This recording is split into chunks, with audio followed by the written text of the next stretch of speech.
All right. We'll open up the webinar. It's live, correct, Kevin? We are live on YouTube right now. Okay. So your audio is there. But not with the registrants yet? Nope, I have to hit broadcast and they'll all join in. Yep. You're gonna do that right at 6? You'll let me know? Yep, I'll do it like probably, yeah, 1 minute before, just so they can feed in. Sure.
Good evening. We'll just give it 1 more minute to let everyone log on. We'll begin promptly at 6 o'clock. Thank you.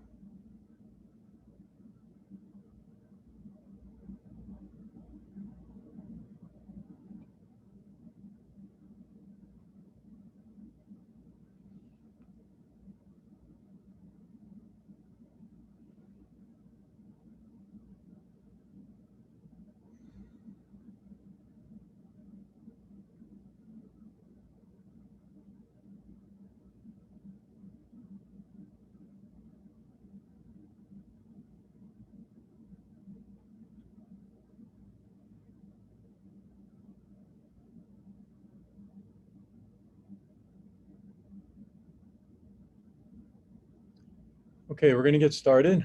I know we have a large number of registrants for tonight's webinar, and we also have many people who are joining us via YouTube. So I'd like to welcome all of you. I'd like to thank you for spending probably about an hour. It took us just a little over an hour this morning, an hour and 15 minutes, but I'm hoping to make it a little more concise this evening. I'll do my best to share all the information that you need and to allow you the opportunity to provide questions and hopefully get some answers tonight, and then get a lot more answers as we are in the process of building a Q&A or frequently asked questions document that we worked on quite a bit today. With this morning's session, we had about 110 questions that were submitted. So please feel free to submit questions as well. We did change the settings, so you'll see the questions being asked by others so that you're not asking a repetitive question. And you'll also see some of the answers. My assistant superintendent, Dave Lewandowski, is with me here, socially distanced over there and participating as well. And will do his best to answer some of the questions that are quick things we can answer for you. So again, I'd like to welcome you and thank you for joining this webinar tonight. I hope that you find the information and everything I share with you regarding our reopening plan, which is in draft form, to be informative and to answer some of the questions that I know there are many these days regarding reopening of schools. I just wanted to do a quick recap since early March, when we really started to hear rumors from the governor and from the Commissioner of Education about a potential need to close schools. And after that first week of March, and just really a lot of work that had to happen to prepare for that and to do the best job that we possibly could to provide an education remotely, completely remotely, starting on March 16th. We closed school on Friday the 13th, ironically, and then we started with distance learning on the 16th. And, you know, despite having our bumps and ups and downs, I was very proud of the remote learning, distance learning model that we were able to pull together with our talented staff and our teachers and our administrative team. All did an amazing job of doing the very best that they could, given the situation and the lack of time in which to prepare. A lot of that is due to the great technology support. Kevin Ross, our IT director, is helping to run this webinar tonight, and he did this morning. He's always there supporting our tech needs. So he's absolutely one of the best, or probably the best in the state. So we have a great team, and we're able to roll into distance learning pretty quickly. And hopefully, you know, I think that we improved throughout the process by taking feedback and surveys and really listening to our teachers, to our students and families, and doing our best to improve throughout that process to the degree that we could. We also tried to maintain those connections with kids with our ongoing the teacher and staff parades, and using technology for class meetings and morning meetings and things of that nature, stories read by our principals at the elementary level. A lot of different options and opportunities to try to keep the students connected with one another, albeit electronically, as well as tweets from our high school principal and our middle school MSPN news that was outstanding every day. So really trying to make it meaningful. So we did our best to overcome and face those challenges throughout those difficult 3 months of school being closed and doing remote learning at all levels. And again, I'm proud of what we did, and I've seen other districts who did far less. I've seen some districts who did some other things as well, but I'm really proud of the work we did. And moving forward, you'll notice in our presentation tonight that the plans are to have an even stronger remote learning plan if that's needed. And it will likely be needed for at least some of our students initially, and then perhaps more, depending on what happens with the health department and the requirements by the governor and the state. Since we ended school for students on June 12th, which was a decision that the Board of Ed supported at my request, the graduation date had been set for June 12th all along, and the rest of the students were scheduled to end on the 17th. However, I thought it really important to use those last 3 days for teachers and their staff to really process our remote learning that had been done, look at the work and the progress that our students have made, and really prepare to move into the next school year, not knowing at all what that would look like at that time, as prepared as possible. So I appreciate that opportunity. So we ended on the 17th. And since that time, you know, typically you think of summertime as, you know, vacations here and there, and of course working as administrators, but really a busy time. Things have just really escalated with a lot of things happening over the summer in preparation for the reopening. So in May, I formed a reopening of schools task force that consisted of 3 different subcommittees, and each subcommittee had between 11 and 16 members on them. We had a health and safety subcommittee, a facilities, logistics, and operations committee, and then a teaching and learning committee. That was our largest. And we met several times between May and recently in July, following the governor's plan that came out. When that guidance came out on, I believe it was July 1st, and I shared it with all the families, I shared it with our staff and our administrators, of course, and our Board of Education. that plan entitled Adapt, Advance, Achieve, Connecticut's Plan to Learn and Grow Together, which you've probably seen by this time. There's a 50-page guidance document that was shared by the governor and the commissioner with all the superintendents to be shared and then shared with everyone. That was shared with our task force, and I also created a spreadsheet in which to anticipate potential needs and issues and solutions by the members of those task forces and by our entire administrative team across the district. Excuse me. Through that process, we were able to really formulate a lot of ideas initially about how we would tackle the 3 required types of plans we had to create for reopening school. And those include a full or close to full as possible, offering a full day of school for all students. It includes a hybrid plan, which involves 50% of the students coming in at one time and the rest doing remote learning. And then it involves another plan for a fully remote learning plan that is even more comprehensive, more synchronous, more direct teaching and learning, and other added tools that would make that an even more productive and better learning environment for all. So that was our charge when we received that 50-page guidance document with many details and many criteria and things of that nature that we had to make sure that we address in order to be in compliance with the state. Although there were a lot of details in that 50-page document that I read several times, as did my team, there were many things that were also missing and left to the individual district interpretation, which in some ways is good, but also in some ways it makes it so that every district in the state is really developing a different plan and not quite as efficient. But that being said, we all took this, embraced the plan, and did, I think, a very good job of taking what we had and building a model that you'll see tonight. Following that, I asked all of our principals to form a building level committee because each building has slightly different or dramatically different nuances depending on the level of elementary, middle school, or high school, and also depending on the layout, the structure of the building, and available spaces, things of that nature, classroom sizes. So each of our principals formed a building committee to really look at the reopening plans as specific and contextually to their school. Those teams have all met at this point. Some of them met earlier this week, others met in prior weeks or last week, and to really grapple with some of the overarching understanding of what we need to plan for.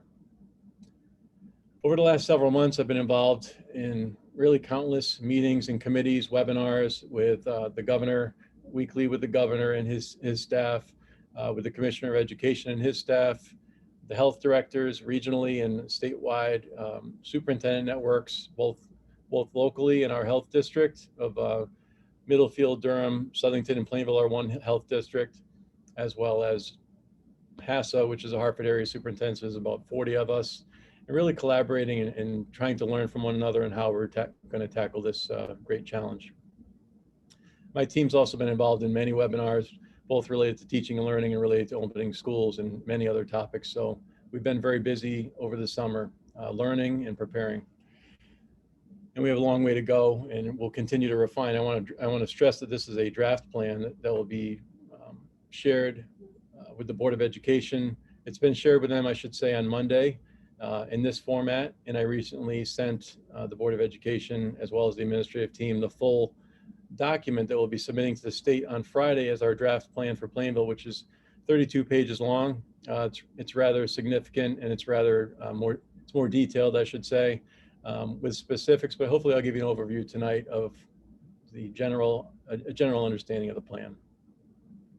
And so I can answer some of the questions that are out there. So tomorrow night, the Board of Education will ask some follow-up questions of me, perhaps make some suggestions, recommendations. We can further modify the plan before sending the draft to the state. But I see this as a fluid document, and that's how the other superintendents see it as well. It's really not meant to be, okay, we're done and send it in, because things will change. Things will change, within the district, across the state, across the country, and we have to be flexible and ready to adapt and change as well. So that's the reason I had sent them the message last night that this will not be required as an approved Board of Education item. However, the Board of Education has been very much supportive, involved on subcommittees, and you'll see the members of subcommittees in the committee. And in the presentation that'll be available on our website as well as the webinars. If you care to hear me again, you're more than welcome to hear this morning's session or this evening. They'll be posted on our website shortly. Our plan must be submitted to the state, as you know, from my messages by Friday, so the day after tomorrow. We've been working on it since before the guidance came out. We were drafting general ideas, but once the guidance came out, we really turned it into high-speed motion and moving things forward and getting more and more people involved. Understand that in creating this plan, I wanted to make it very clear that, as you'll see from the guidance provided by the governor and the commissioner, safety is our first priority. So safety is always considered our first priority as a district, and in its many different forms. Security, safety, health, that has to come first. And we're deeply committed to that, as well as to also upholding our vision that you see on this cover slide to inspire, prepare, and engage all of our students to really be successful, to learn what they need to learn, to prepare them so that they have an equal opportunity to be successful and to do whatever they want to with the life that follows their time in Plainville Community Schools. And we're committed to that. So in addition to protecting and preserving their well-being and safety of our students and our staff, we are committed to that, to our vision of inspiring, preparing, and engaging our kids and our young adults who are in our schools to be the very best they can be. During the presentation, I'll ask it, as I had mentioned at the beginning, if you have questions about reopening and the presented details, please use the chat feature to share those, and or the question and answer form. Mr. Lewandowski will be typing away. I can hear him in the background responding to some of the early questions. Again, every question that's asked will be responded to in a frequently asked questions FAQ document to come out on Friday. We worked on that for several hours today based on the morning session, and I'm sure there'll be more questions this evening. Without further delay, I'd like to now take you through our draft plan for the fall reopening of 2020. I won't share my message here, and it'll be available for all of you, but it reiterates some of the things that I just mentioned about our priorities and about what we're hoping to do and accomplish as a district. So I will let you read that at your leisure. This is our guiding document that everything really flows from. It's been last August or perhaps late August, early September. Our administrative team worked on this document to update it. We're going into, I believe, our 4th year of this document, which is typically a 3 to 5 year vision. So we needed to update it, amend it, modify it, and make it more current and relevant to what we're really focused on. But as you can see, our vision is to inspire and prepare lifelong learners to follow their passion, engage in their communities, and positively impact our global society. And we're committed to that. In the 3 rings of students, teaching, and learning, talk about our goals, kind of overarching goals, and then the action statements in the bottom really focus on how we're going to achieve those goals. So that's that everything flows from that.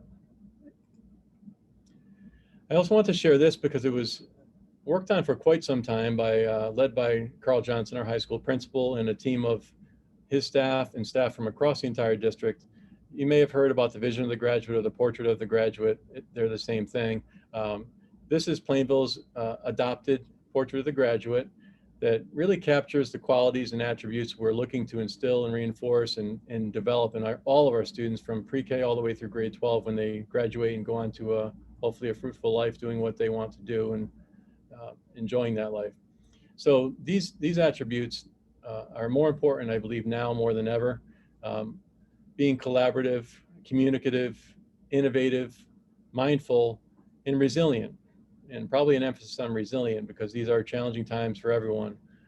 So these are qualities that we stand behind, that the board adopted. Mr. Johnson presented, I believe it was in April when we had just gone out for not too long on distance learning last year. So this aligns well with our planning that we have been doing for the district reopening. This slide just shows you the membership. And again, you can access this, so I won't go through name by name, of course, but a great variety of members on our panels from Health and Safety Committee, Facilities, Logistics and Operations, and then Teaching and Learning. Mr. Lewandowski and I sat on all three, and then we had 38 other members, so there are 40 in total actually on these committees. As I had mentioned, each of our school principals were asked with their leadership team to form a school reopening planning team, which they've all done. They've met and really provided great insight as well to the specifics of each school. And those teams will continue to meet, and I'll continue to meet with the task force throughout the summer and foreseeably further. And I will be asking parents to join these teams. There were so many, almost 100 people involved at this point. I did take parent offers to help seriously, and I do want to add parents to these groups. We do have some parents on here who are also staff members, and I've taken a lot of insight and feedback from, I know, parents. Hopefully I'm approachable, and I do receive a lot of emails, so I've definitely taken all the questions, consideration, and thoughts from parents that have been shared into the development of these plans.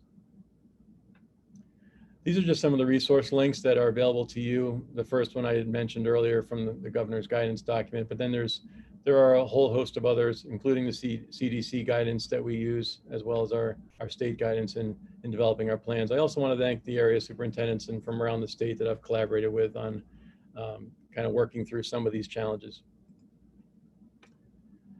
The guiding principles from the state of Connecticut, and I'll read them fairly quickly, but within that plan, they highlight the purpose of this plan is really, number one, safeguarding the health and safety of students and staff.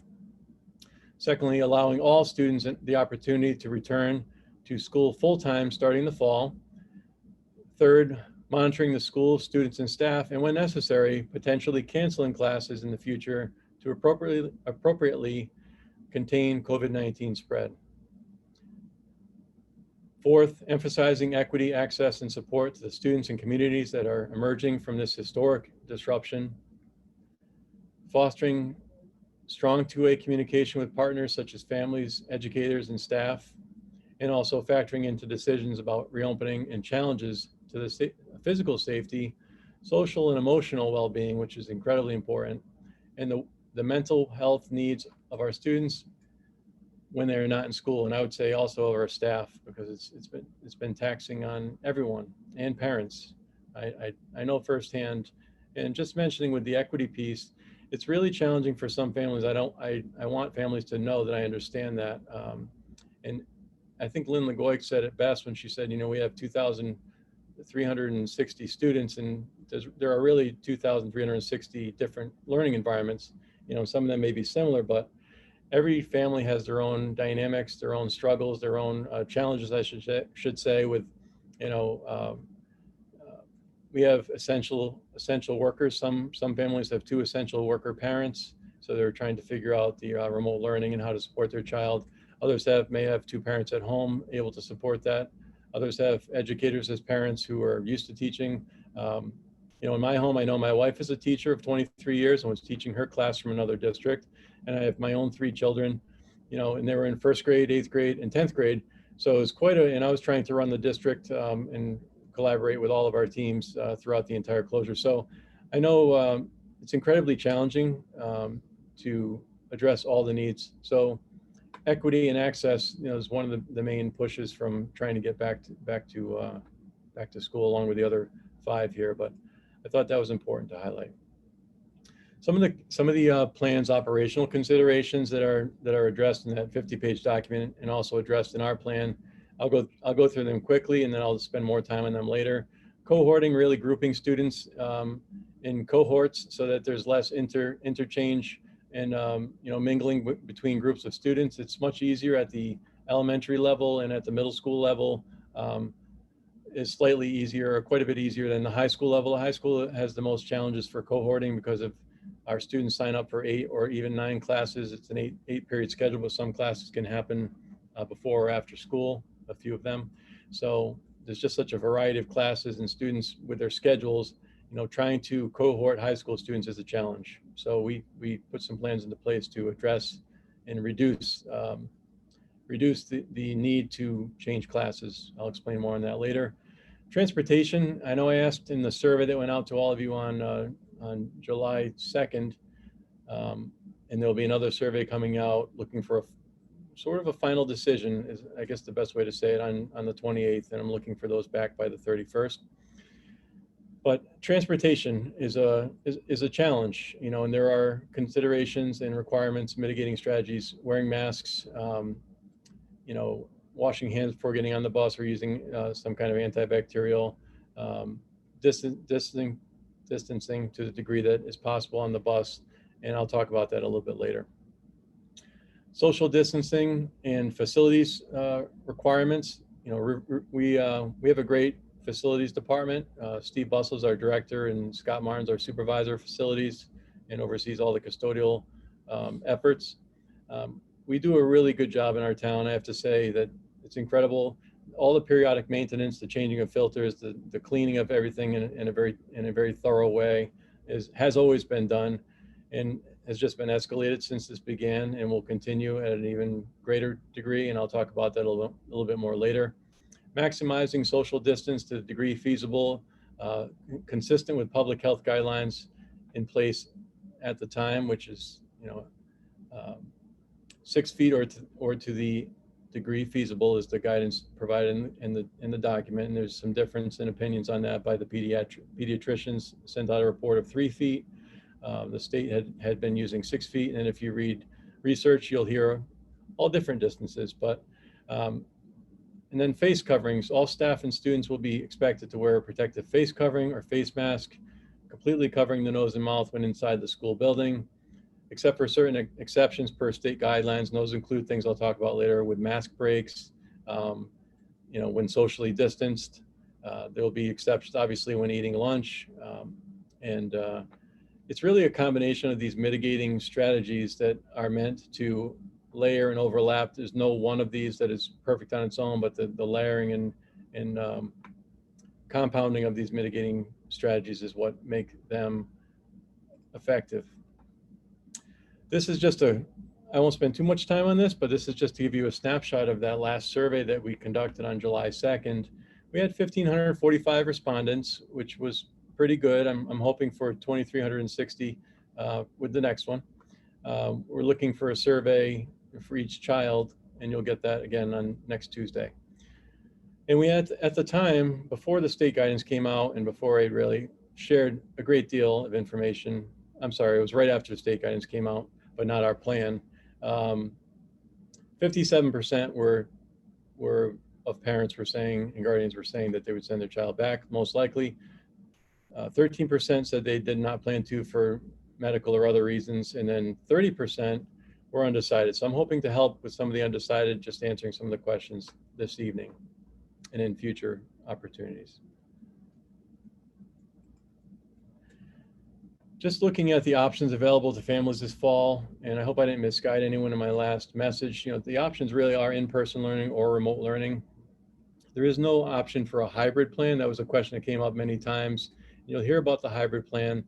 The hybrid model is 50% of the students in it at one time, and the rest learning at home. We've been given clear guidance by the governor and the commissioner that that is not a plan we can choose from. We either, our options as a district are to plan for in-person learning, but families have the option of choosing due to medical issues of concern or other reasons. If parents aren't comfortable with it, with sending their children back, there is an option for a well-developed, which continues to be refined and developed, remote learning plan, as well as the in-person learning. So the in-person is, of course, a standard full-time schedule with some modifications at the high school that I'll talk about later being proposed. Maximize social distancing of 6 feet when feasible. Face masks being worn, except during mask breaks. They should be worn on the bus and at the bus stop if you're not distanced, and in school. Cohorting of students to the degree possible, as we talked about, as I spoke about. Limited daily transitions outside of the classroom, which we've done, I think, a really good job of limiting transitions at all levels. And then athletics and some extracurricular activities will be offered depending on health guidance at the time and ability to do so safely. For remote learning, it will be a combination of synchronous and asynchronous learning. Synchronous is really synchronized, you think of at the same time. So it's a teacher and or a paraprofessional tutor. It's a staff member typically a teacher with a support groups from um, support being provided by supporting staff. But synchronous, um, it could be one-on-one, it could be with a small group, or it could be with the whole class. Synchronous learning combined with asynchronous, where the asynchronous is really a student's time and pace. I'll talk more about those models later. All learning is accomplished from home with remote learning. Expectations will be the same as if in school. Attendance and participation is required and will be taken. So if there's a class being held that students are supposed to be there for, attendance would be taken. And then athletics and extracurricular activities would also be offered to remote learners, and we would work through those details with the families. As I mentioned, the hybrid plan reduces, in the green box there, reduces attendance to 50%. And we have a model that we developed and would be implemented based on this plan as it stands right now with health guidance if we're told to follow a hybrid plan by the state or the regional health director. The hybrid plan combines in-person learning and remote learning. So it's a combination. So essentially, we would meaningfully and purposefully divide the entire school population at each school in half, or as close to half as possible. And when I say purposefully and meaningfully, I mean by if there are siblings, within the same school or in the district, and the older sibling has to be home at the same time to watch the younger sibling or something of that nature, we would do our best to make that possible. We'd also, it would likely be done by alphabet, but this all depends on, who's returning to school. So the surveys will really give us information. But if we go to a hybrid plan, we would divide up actually the entire school district into two groups. So cohort A would go to school on Monday and Tuesday. Cohort B would do remote learning those 2 days. On Wednesday, all the students would have remote learning. And some districts are doing a full day. I believe that the half day was really essential during our last closure in the spring. It was essential for our kids to give them time to make up assignments, catch up, ask for clarifying support, help, assistance. It was also critical for our staff to have that time for our professional learning community meetings, for planning meetings vertically with their grade level teams, and really refining and doing the best job they could, given what we had and the short notice that we had to go into remote learning in the spring. It's really important professional time. So that would be a half day. And I say a half day, it's really an early dismissal. So it would be the normal early dismissal time. And then for Thursday and Friday, cohort B would be in school instead of remote, and cohort A would be learning remotely. So that's the hybrid plan that we're proposing and presenting in our plan. It's similar to what a lot of other districts are doing. I know this is what Bristol, South Windsor, and a bunch of other districts are, we kind of collaborated on what would make the most sense. And there's been a lot of research that's the most common hybrid plan that's being followed, and it makes sense. Plainville student expectations, you can see the pictures there and infographics, and we would require, to the degree we can, strongly urge and request parents to do morning health checks at home before sending kids to school. So if there's a fever of 100 or more, there are free thermometers available through the town that we can get you if you need them. We can provide that information. Staying home if you're feeling ill. If our students feel ill, we don't want them to come to school and contaminate the cohort, for lack of a better term. So if they're not well, they should stay home. Wearing face coverings or masks, as we talked about, per state mandate. And I do want to clarify, because I know this question came in a lot this morning. The state has still said that all students have to wear a mask. I know there's been guidance from early childhood, and I know some of you may have children in daycares that are not wearing masks, and the spread is less likely before age 10. And we've read all the research and all the reports, but at this time, the state is still the master we answer to, and we have to follow what they say is required. So for the minimizing spread, masks for all students is a requirement, but there will be mask breaks. Social distancing is required, and we talked about that. Frequent hand washing and hand sanitizing expected. I'll share more on all of these toward the end of the presentation, and what we have in place for in our schools to help provide that and to help teach the students, proper hand washing. And then students may not change buses, so for our bus riders, we're hoping most we're hoping, I shouldn't say most, we're hoping a lot of parents can drive their schools more than typical. I know that I think it was 10% had said who are bus riders would drive their children to school in the early survey, and we'll see how that changes. But so students can't change buses, take a bus to another friend's house, things like that. They have to stay on one bus. For our staff, our adults in the learning community, our teachers, our paras, our office professionals, custodians, all of our staff, administrators, morning self-screening would be required. You know, if you're not feeling well and you have a fever, you have a temperature, you have the symptoms, then you would be out ill, stay home ill. Face coverings or masks would be required for staff as well. Social distancing and hand washing and sanitizing also expected for staff. So for the masks, we do have, I did ask Mr. Farrell was getting the buffs for some of his teams and also looking at masks for some of the student athletes. Mr. Farrell is our athletic director for the district. He is in the process of purchasing all of the masks and extra masks for each school. These are not the masks. I just wanted to have some graphics in there to show you that they'll be personalized to each school. It gives those students, you know, a sense of belonging to their school. They're a Toflon Tiger or a Wheeler Wolf or a Linden Dolphin or a middle school or high school Blue Devil. So each mask, like we did for our graduation ceremony with our seniors, you know, I still have a couple here, but they'd have their mask that would be personalized for the school, showing their school pride. You know, it's unfortunate, but at least trying to make it a sense of belonging. It would be washable, and there is guidance out there about, you know, perhaps more than one. Right now, we've ordered at least one for all students and staff, and I'm hoping that parents can also supplement that with other masks. You don't have to wear the school mask. That was a question that came in. This is just something being provided as a gift to all of our students to help them with wearing masks. We're also going to be providing the disposable masks if needed. So when getting on the bus, if a student doesn't have a mask, they wouldn't be allowed on the bus unless they have a medical condition. We'll have things in place to, you know, protect those around a student who may not be able to wear a mask on a bus, and it would be situated accordingly. However, if you can't get on the bus and you don't have a mask and you don't have a medical documentation to not wear a mask, there would be disposable masks available on all buses each day. There would be several mask breaks built into the day when students are distanced 6 feet apart. I know it's really difficult to wear a mask throughout the day, all day. I've been working from the office since April, and you know, just wearing a mask at all times whenever I'm not in my office, and you know, with social distance. But as you can see, well, you can't see Mr. Lewandowski, but he's over there typing away, answering your questions.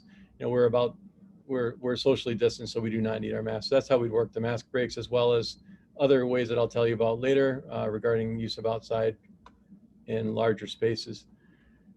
Social distancing will ensure that all staff and students are practicing social distancing, along with the safety requirements of wearing the masks, covering the nose and mouth. Our classroom environments they've already started to be reconfigured to help meet the state and health guidelines for social distancing. It's a requirement to do the best that we can as feasible with social distancing. So we're getting as close to 6 feet as we can, and students will still be wearing masks, and they won't be able to have a mask break unless we provide at least 6 feet of distance, and it'll be more than that. But transitions out of the classroom will be minimized at all levels to help maintain social distancing.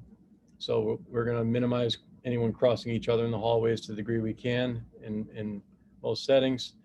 Hallways and staircases will be labeled, so there'll be up stairways and down stairways, basically, and just ensuring a smooth flow of traffic. We'll have entrance to the building, exits to the building.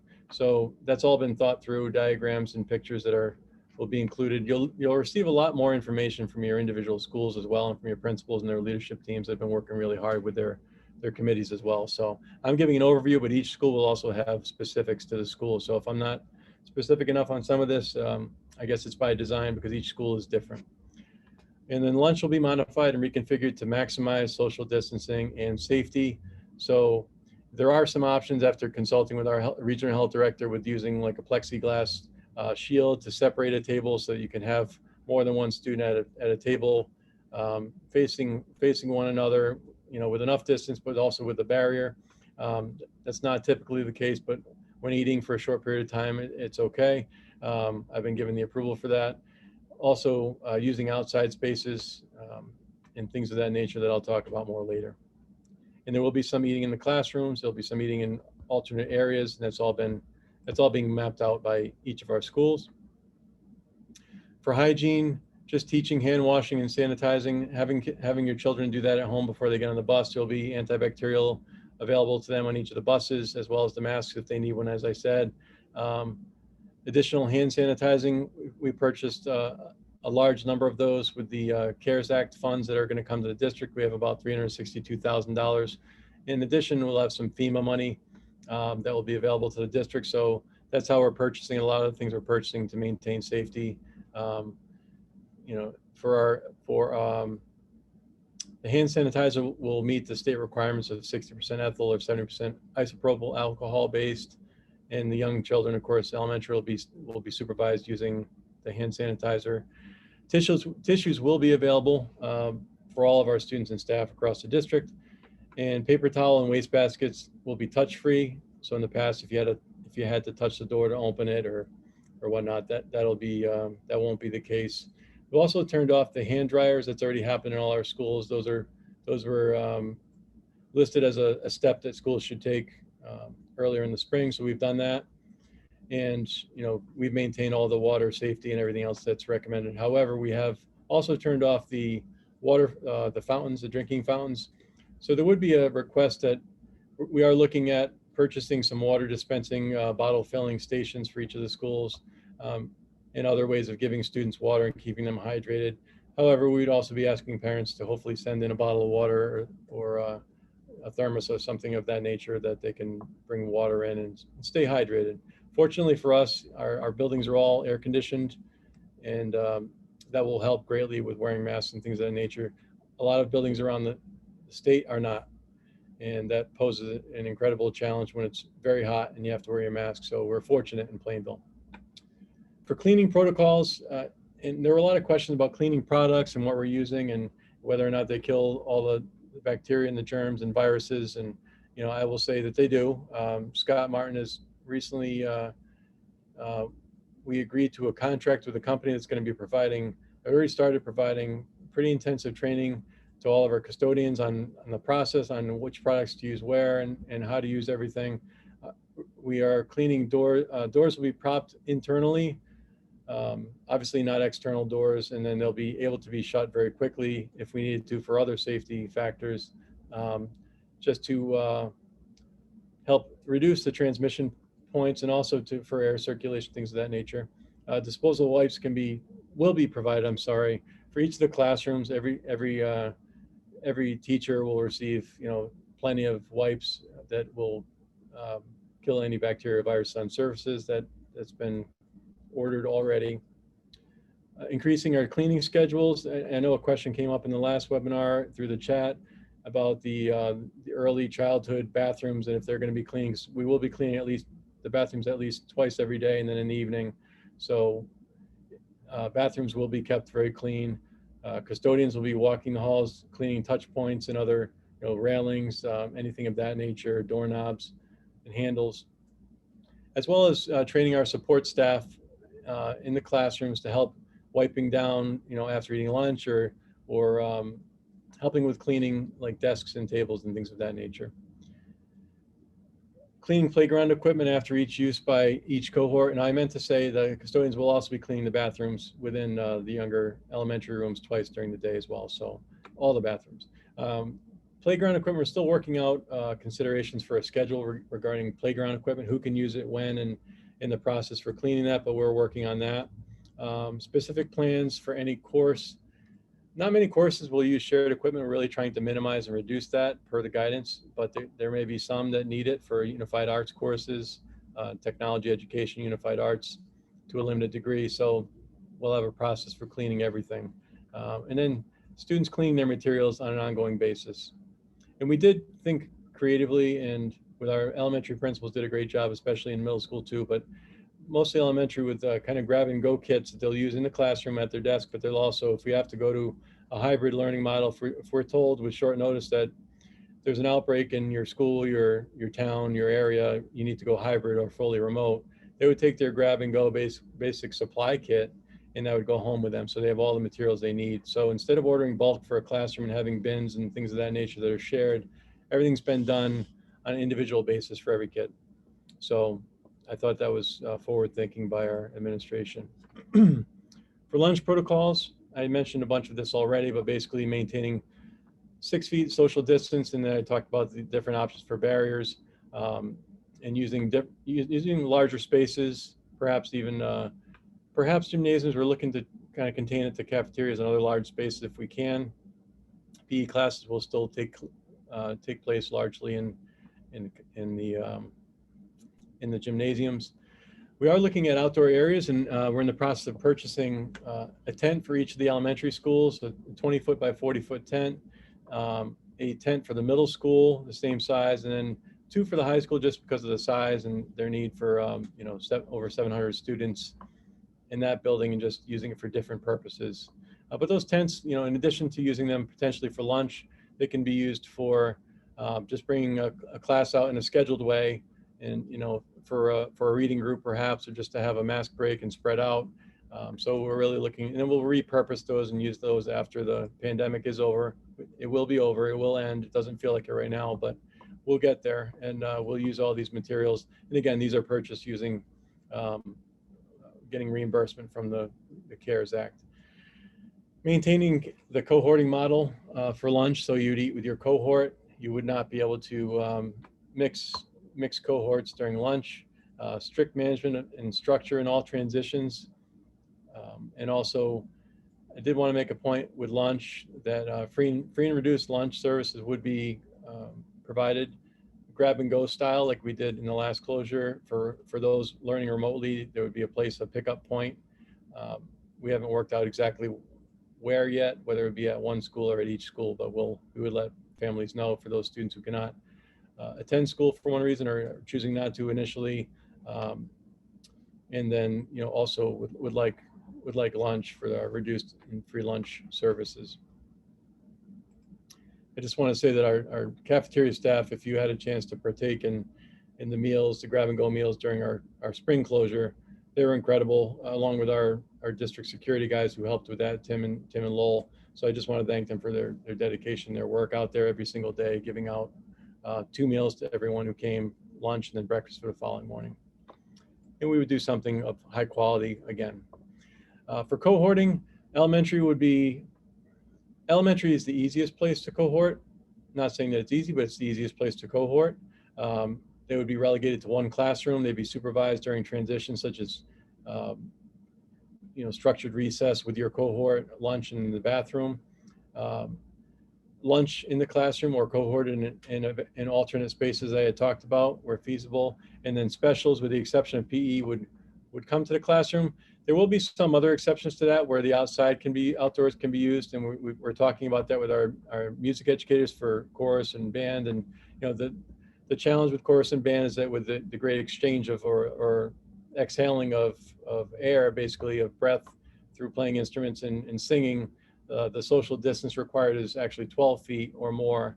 So it makes it really challenging to have a large group or even a small group in a band or chorus room. So looking at many options using technology and other resources, but we do plan on offering all of our specials at all levels to the degree that we can. It won't look the same, but it will, knowing our music educators in Plainville, they're the best of the best, and they'll make it work, and it will be a very solid plan. So look for that from your individual schools. For our middle school, they'll be relegated to one classroom to the extent possible. Content teachers will rotate to the students, and they will teach those content area, science, social studies, math, and English language arts. And then lunch in world language, and then lunch will be in the classroom or feasible in other areas, as I mentioned, socially distanced. And then supervised transitions would take place for unified arts. So for some of the unified arts courses, actually all of them. The Unified Arts course teacher would come and pick up the students and bring them to their room, and then escort them back to the classroom with their cohort following that class. So they would still go to things like art and music and PE and all of our other electives. Or I should say our specials. So cohorting at the high school, as I mentioned, is more challenging. You can reduce the size of the cohort, but you can't completely eliminate interaction between students at a high school level. So what our high school team has proposed and put in place, and I support it, is the following plan. With due to the inability to cohort well, like the younger levels, it would include an early dismissal. I believe I have it correctly at 12:35. It may have been 12:25. That'll be shared by the high school principal and the administrative team. And again, this is proposed, but it's the plan we're going with and submitting pending discussion tomorrow night with our Board of Education. This is what I'm proposing. Modified block schedule. So our typical class at the high school, students would still schedule for the same number of courses. They would still schedule for the higher level advanced, like college courses such as AP and early college experience UConn courses. They'd still schedule for all their classes. However, instead of having 6 courses in one day and lunch, they would have 3 classes in school. They would take a grab and go lunch for those students who would be going home. There will be exceptions to that for kids staying after for athletics or for other reasons that they need to stay after school. They would be supervised and be able to log on, and all students would be required to participate in one remote learning class each afternoon. I don't have the time in my head right now, but the high school principal will share that, and I believe it was some, it may have been 1:15 until 2:10 or something of that nature. But that provides for less concerns with the mixing of cohorts, with trying to figure out with lunch and coverage, and at a high school level, this is something that's very common and being proposed with alternative schedules from the rest of the district, just because of the inability to cohort well. Again, there'd be limited staggered supervised transitions, strict social distancing for lunch and grab and go. And then, as I mentioned, there'd be a place for students to go for if they were staying a full day for athletics. And I'll talk about athletics later. Transportation, I already mentioned, I think all of this. I am encouraging parents, if they can, if it's an option for you, to drive your child to school just to reduce the number of students on buses. You know, and I have received a lot of questions about the crossover. Well, if we're cohorting so strictly in the class, but then they're getting on a bus with a different group of students who aren't in their cohort, you know, which is unavoidable. We can't put everyone on one bus into one class. They're all different grades, of course.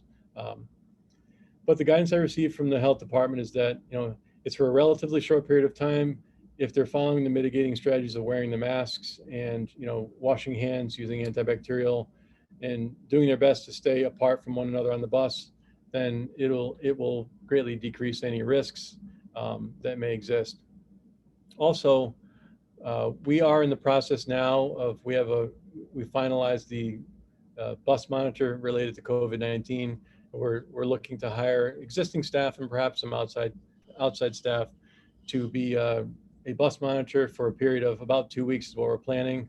So those bus monitors would get a bit of a premium bus monitor rate to help supervise, train, and enforce the rules and regulations during those first 2 weeks when students are really getting into the habits that we need them to have. Following that, all of our buses this year, based on a new contract with DATCO, will have security cameras, and students will be asked to wear their masks. You know, if there's an issue that's a persistent issue, drivers do look in the rearview mirror and monitor the best that they can while they're driving. We do have the cameras if we need those for support, but that is, you know, that is the expectation from the state. It's a requirement to wear those. Health protocols. For students, you know, as I mentioned, with parents checking temperatures in the morning at home, we're not doing that at school. There's been a lot of questions about that as well. And I know some places of some businesses and some medical providers are doing that, some are not. The guidance I received from I had a meeting with all the superintendents in our greater area, you know, Cheshire, Southington, Bristol, Wallingford, a number of superintendents.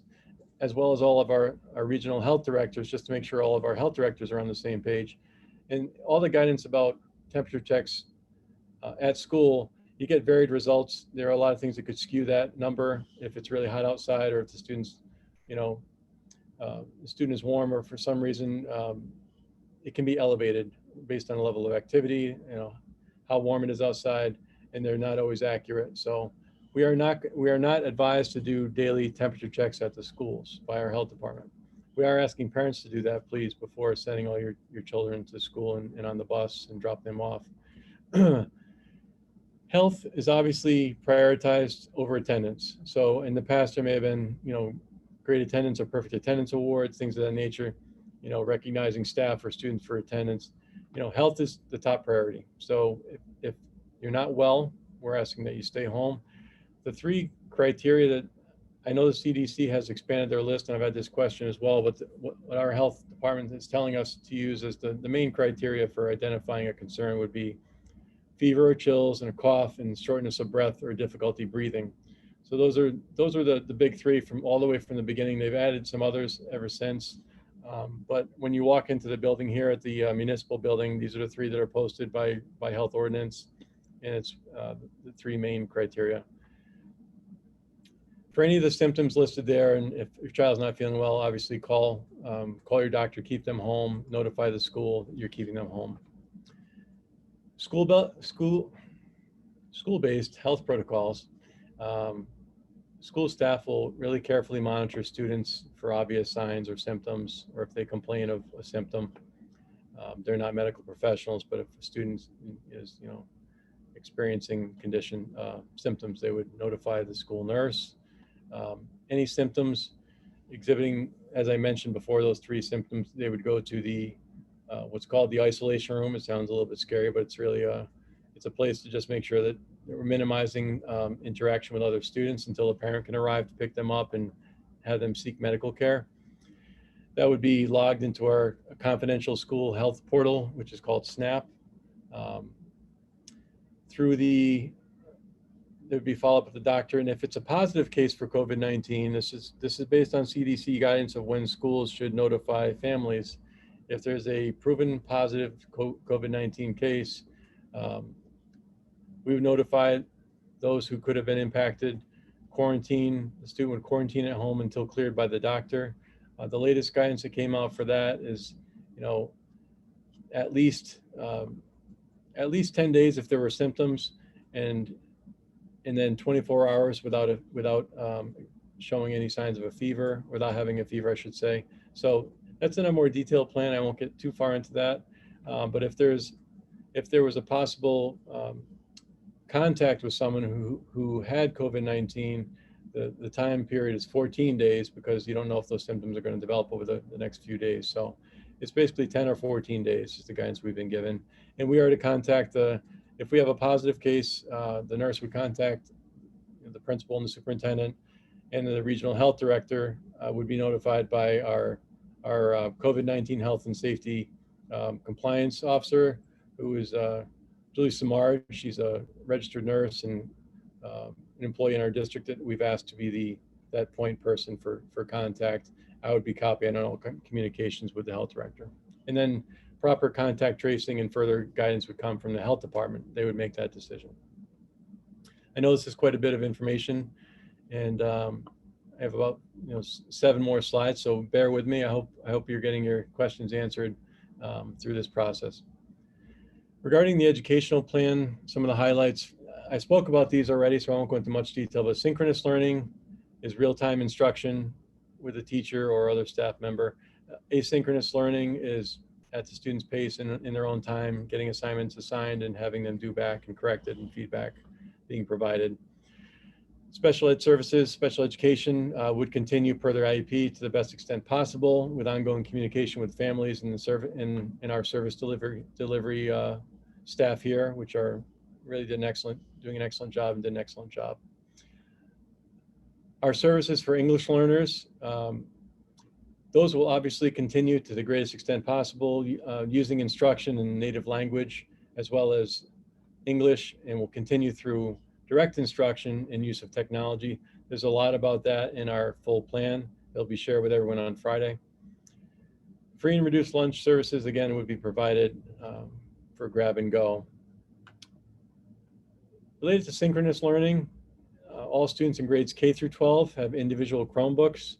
And actually, in speaking with our technology director today, we actually have enough that we could provide them to pre-K as well. If we determine that's a good tool for pre-K.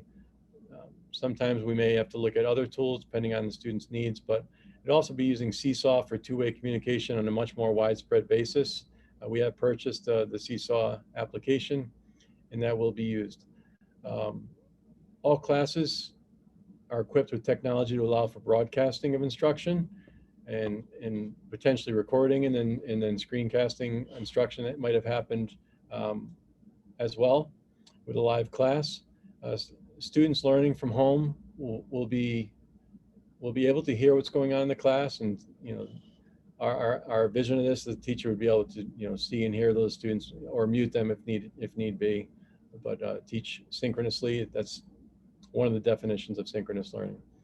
And then class meetings would be small group instruction and one-on-one individual assistance also provided through synchronous learning as needed.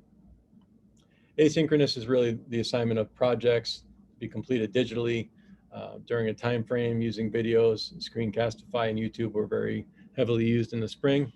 And then communication with students and peers through Google Classroom, Seesaw, and other features that were also used in the spring would be more widely used this year if we have to go to that model. Special education and English learners I spoke about, and the free and appropriate public education requirements of the federal government still applies, and for each of the plans developed, there are no waivers for IDEA, which is the rights for our students with special needs.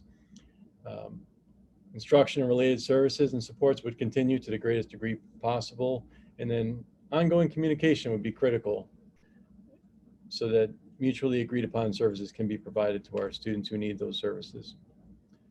Social and emotional learning has been a really important topic in Plainville for a couple of years, and I shouldn't say topic, it's really a focus and a way of looking at our coexistence as a school community and the importance of embracing the social and emotional aspects of being a student, of being a staff member, a teacher, an administrator. Education in schools bring a lot of stress and pressure at times, often, now more than ever.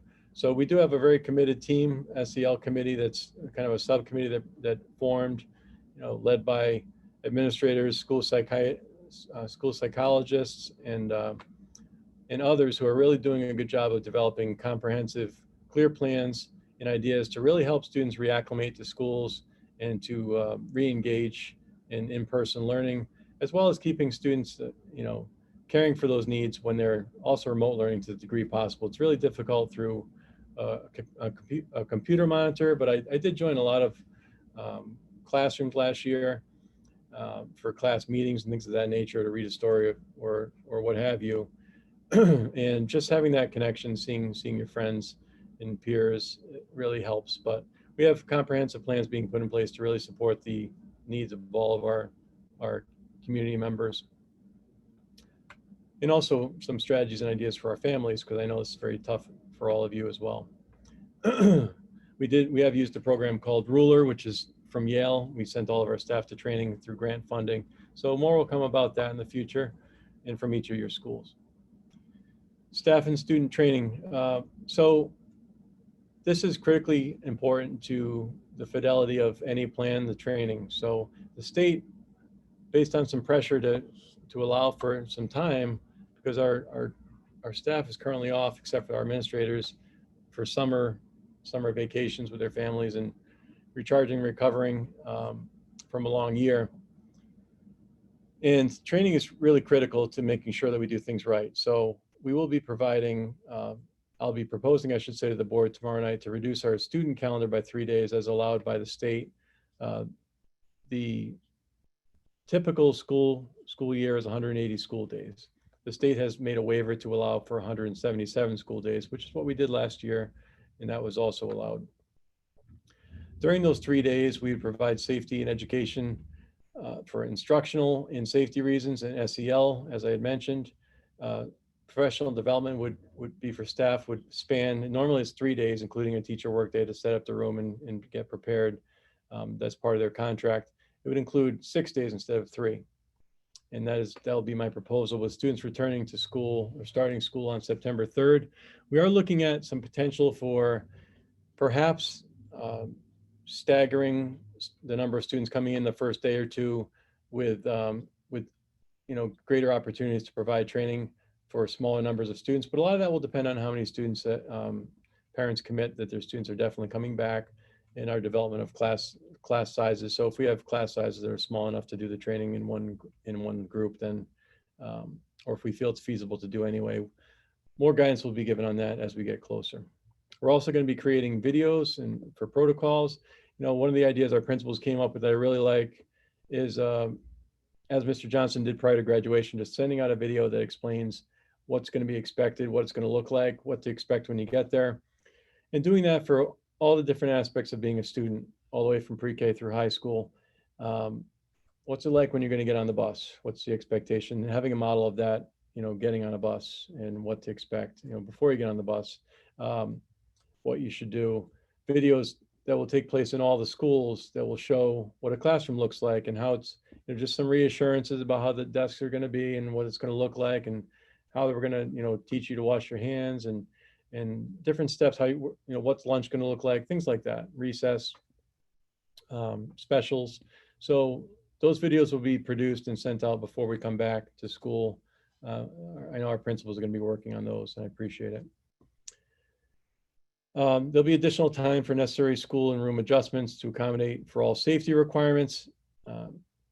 Also, we'll be preparing, as I said, curriculum and instruction to really do a great job if we have to go on a fully remote model, or for the students who are going to be remote due to COVID-19 initially, concerns or medical reasons, or parents choosing that option. Parent and student information sessions will be held, likely virtually and through videos, as I mentioned. And then we are going to be surveying all staff and families as well. And I mentioned that'll come out very soon. So before and after school care and extracurriculars, we will be limiting significantly the outside visitors to the school to only the essential visitors. We want to maintain our cohorts and our school safety and security to the degree that we can. We'll have set protocols for any kinds of like deliveries coming to the school from outside vendors, and a process for that with our custodial staff. We'll be strongly recommending all school business be done virtually, such as PPTs and 504 meetings, instead of bringing 10 people in sometimes, or even more. I've been to PPTs with 15. We'll have those meetings virtually and still have everyone express themselves and the needs and planning for the, recapping on how things are going and planning for the future. The YMCA will be providing before and after care as they have in the past. I did speak with representatives from the YMCA, and they are planning that. They've done summer programs as well at the Y and daycare and whatnot, and preschool. So we will continue that. As of this time, sports at the middle school and the high school will take place. I'm expecting more guidance. I know Mr. Farrell, I believe, said August 3rd, I think, was when the CIAC Connecticut Interscholastic Athletic Commission will be sending out further guidance. So we'll wait and see on that. But as of now, our teams at the high school, some of our teams have been doing conditioning as allowed by CIAC with all the mitigating, the masks and distancing. So they've done a really great job with that. And I appreciate our coaches and Mr. Farrell orchestrating that safely. Additional extracurricular activities may run if safety and health requirements can be allowed. So, depending on what things look like, we have a whole gamut of clubs and activities that we'll do our best to run. So just winding down to our last couple of slides, I would like to, continue to ask for your flexibility and your patience. I know that there's a lot at stake here, for our staff and our students. We're trying to solve, I think I used this metaphor in my last correspondence with you, but we're really trying to solve a very complex puzzle. Sometimes it feels like you're doing it with your eyes closed, at least initially. The pictures become a little more clear, but it's very fuzzy. We don't really have the box to refer to with this 1,000-piece jigsaw puzzle. But slowly pieces have fallen into place, and it's starting to take a really good form. And I feel much more comfortable and confident that we'll be able to bring staff and students back very safely and continue their learning in a meaningful way. As I said, health and safety is our first priority for everyone. It's at the forefront of our decisions. And I think we really took a lot of steps. I forgot to mention that some of the other PPE and things that we're purchasing shields for the front of all the teachers' desks. We're looking at those now. For every staff teacher will have a barrier, plexiglass, that's obviously transparent, but a place to, sit behind for some of the teaching. A lot of the teaching will perhaps be blended using technology, and also the interactive boards and things of that nature, sharing screens as we did with remote learning. So it'd be easy to switch from in-person to remote model if we have to, and really doing a good job of using the technology tools. So that's another thing related to safety I failed to mention. I just wanted to add that, as well as face shields. And I don't think I mentioned this in the morning either.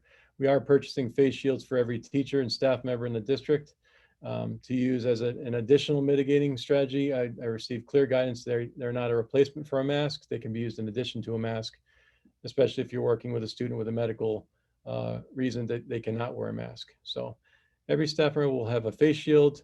We'll provide masks as needed. I'm sure staff members will also bring their own. We'll provide the one with the logo, and then the disposables. And I think that covers that piece. We're also purchasing at least 200 student face shields for students who may need those as well for different reasons, so child size. So it's just some of our PPE. Again, back to flexibility. I'll continue to communicate our plans and the latest information with our draft as we continue to modify it and amend it. I know the principals will do the same with their schools. And I just want to thank you, all throughout this process of transitioning since March. This town's terrific, done a great job of really being flexible, patient, and supportive. And I really appreciate that as the leader of the district schools. It's been an incredible challenge and a heavy lift, but through patience, collaboration, and support of our families and our really a tremendous staff, I think we've done a good job, and we're going to continue to do a great job moving forward. We've done a great job, and we'll do even better. So the last slide, just continued collaboration and communication. This will be presented, as you know, to a board meeting. It'll be a Zoom board meeting, but there will be on the website, you'll see an opportunity to join that meeting and add comments during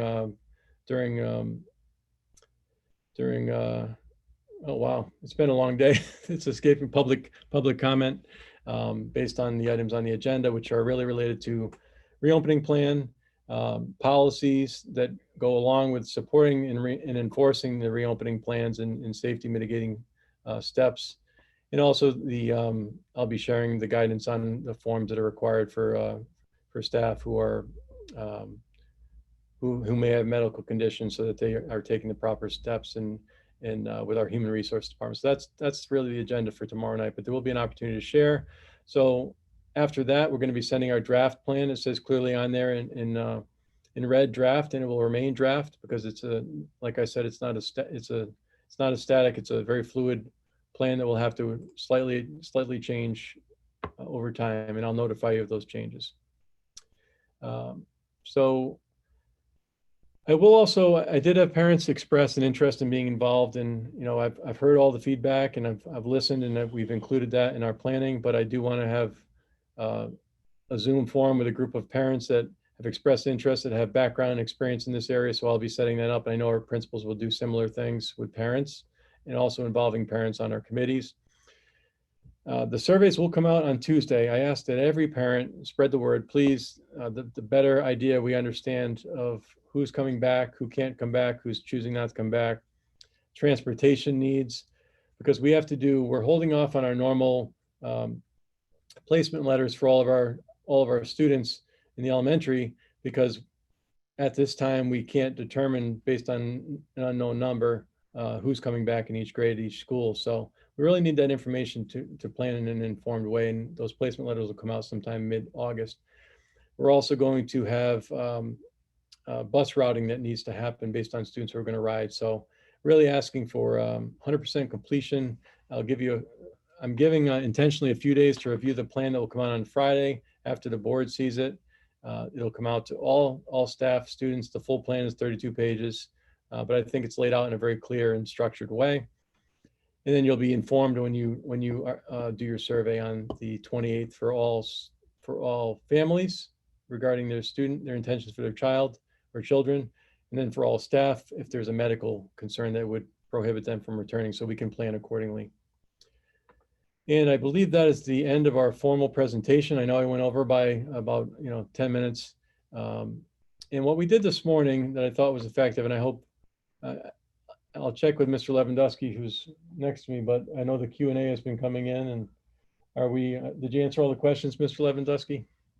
Whew, fingers are tired. Okay. I answered about 41 questions. I have about 40 still open. Okay. And some of them are repeats of others, and a lot of them tied into some of the questions this morning. So we'll be taking all these questions down. I appreciate your patience. Anyone who's listening and is still listening, thank you so much for your questions. They're very thorough and thoughtful, and we understand that there's going to be questions and probably even more coming out. And we're going to do our best to answer all of them. Some of them can be answered directly by the principals, as Steve had said during his presentation. But we're going to put together frequently asked questions document, send that out based on all of this information. We're going to set up themes with questions that are similar. So we'll get that out very soon. And so this morning, following our presentation, we took all of the over 100 questions, and we basically assigned them to people who would be best suited to answer those individual questions, whether it be our health staff or our facility staff or elementary principals, middle school, high school principals, or central office, myself and Mr. Lewandowski, or curriculum department, Mrs. Graham Douglas, and our new EL equity and student support specialist, Ms. Corniel, or special education. So we really disseminated those. We broke it out into an outline. And again, we will be creating a frequently asked questions document. Right now it's 28 pages, so I'm hoping to collapse and condense the questions and answers. I know there are a lot of questions, but there are some overlapping themes. So I hope this was helpful.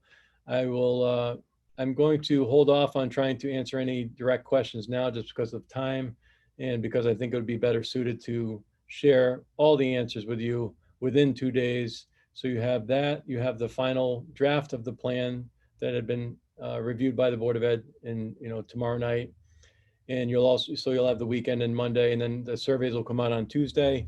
And again, if you could please get those in to us as soon as possible, it will really help us. So thank you for your attention. Thank you for your patience, flexibility, and for being a great district of parents, families, and staff.